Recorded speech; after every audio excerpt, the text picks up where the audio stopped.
and that's why we really talk about not concentrating on the center. We really need to concentrate on the expansion and really how large the area is of these impacts. And here's a great way to display it. We currently have winds at 120 miles an hour. We are 270 miles south-southwest of Apalachicola. The movement right now is north at 12 miles an hour. And look how large these winds are. This is tropical storm force winds extending about 185 miles from the center. And we have hurricane force winds extending about 40 miles from the center. So it's real important not to just concentrate on this cone. This is basically our average error that we expect the center to be in anywhere in there. Looking at our error over the last 5 years, 2/3 of the time the center will be anywhere in that cone. However, if you take the expansion of those winds, how large those winds are, we really need to think that way. The impacts are well outside this cone. So that's one of the issues we need to be concentrating on. Here's another one. So here's our center. Here's how far north that the actual tropical storm force winds expand to. So that means if you translate this system forward, those winds arrive well before the center. So really urging everybody, by the time those winds get there, we need to be wrapped up with our preparedness. Everything needs to be complete today. You need to be in your safe place because this thing is on the way. It's a very dangerous situation, and we're going to cover some of those impacts. One of them is the wind. And if you look at, you look at winds well above 100 miles an hour, you get to 120 miles an hour. That's extremely damaging. And still into Georgia, we're still a tropical storm. Even on Thursday, we're a tropical storm in the Carolinas. So if you take that rain, if you take all this wind moving northward, you're going to have power outages in any of these areas. Trees down, power lines down, and some areas, especially when you look at the hurricane force winds, some of those power outages could really last a long time. So really looking at some of these impacts, one of them is the storm surge, and you look at this, these values are just incredible. A couple issues that we have here associated with this. This is an extremely vulnerable area in the Gulf of Mexico. A couple things going on. If you could really zoom in, you really see the depth of the Gulf of Mexico. This is real shallow, and it gets much deeper as you go further out into the Gulf. This is very shallow water. So as a result, you have that shallow water and that storm surge piles up quicker. And then you take the shape of the coastline and you put in areas where the water could get trapped.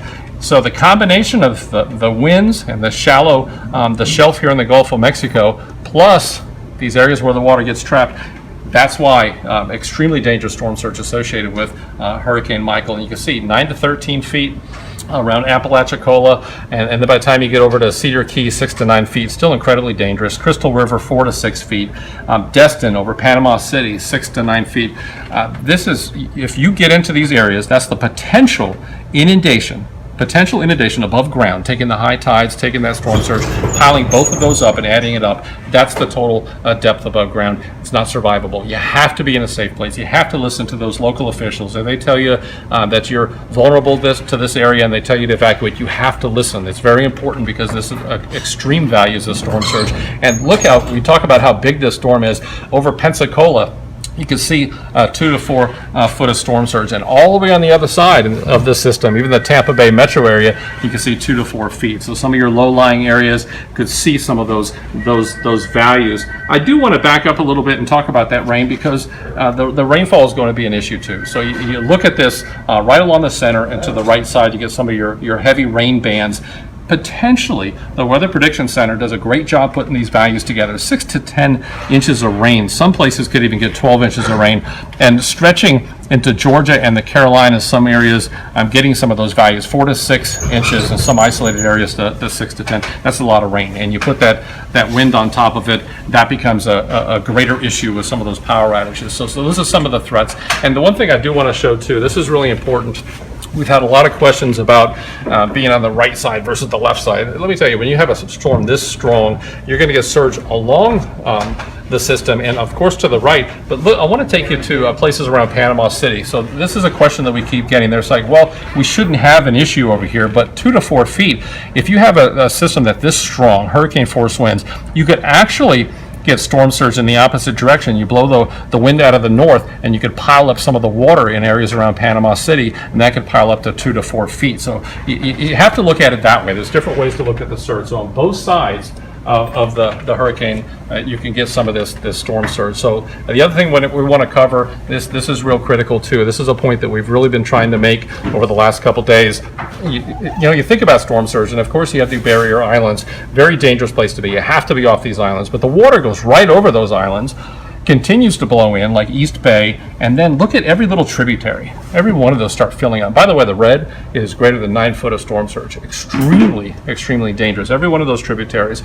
Apalachicola isolated with a storm surge right on the coast in Apalachicola Bay, but look along Apalachicola River, normally used to drain the water. Some of that storm surge pushes up and actually reverses that river, and you can push water miles and miles inland. There's so many examples of this, and that's why we're trying to take the time to really explain it. You have Dog Island, you have Alligator Harbor over there at Bald Point State Park. Look at the water there. But not only that, you start looking at Ochlockonee Bay and Ochlockonee River. Look how far north this water goes. You can go 10, 15 miles northward and look at those high values coming out of these rivers, coming out of their banks and flooding every little tributary. And if you live along these areas and you're thinking, well, I'm not on the coast, please think again. Very dangerous place to be. It is not a place that you want to be in these situations. Panacea, a lot of water. Anywhere around Oyster Bay. If these are places that you're at, you need to really listen to the local officials and get out of these areas. Other places, St. Mark's, you can see once again, you just see on this inundation map, the potential inundation map, look how far the water stretches inward, anywhere around Edward Ball State Park, those type of places. Very, very dangerous situations. So we're going to go talk to, we talked to Dan during the day. He was in the forecast seat during the day. Stacy Stewart's here. He's going to be taking over. It's shift change. Now Stacy's on duty looking at Hurricane Michael. Stacy, you got some readings from the plane. What are you seeing, the latest information from your point of view? Well, Ken, we have a well-choreographed dance going on out there with the NOAA Hurricane Hunters and the Air Force Hurricane Hunter aircrafts flying simultaneously inside Michael there. The information we're getting now is not very encouraging, unfortunately. We're seeing pressure falls quite considerable. They've come down about 12 millibars in the last 8 hours. Pressure's at least 955 millibars, maybe lower.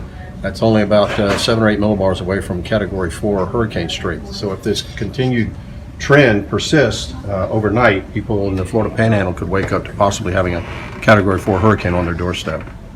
So thank you, Stacy. So this is one we have to take serious. We talked about the strength of the wind, and we talked about the rainfall and the dangers of the power outages, the falling trees, and it's not just an issue of getting through the storm, right? So even if you get through it, and you talk about the prolonged power outages and talk about having supplies for many days, those power outages could last for a long time. That's part of it. The storm surge, the rain, the flooding, very dangerous, very life-threatening situation, and we've talked about it all day today. The window for that preparedness and taking action is quickly reducing to about zero. So you need to be prepared. You need to be in a place that you're going to ride out this storm, preferably well away from the dangers, well away from that storm surge, well away from the rivers where you can flood. It's time to be safe. It's time to have a place to be tonight as the storm approaches the coast overnight tonight and tomorrow. So this has been Ken Graham here at the National Hurricane Center in our operations area. It's time to be safe. We'll be here watching this system over the next few days.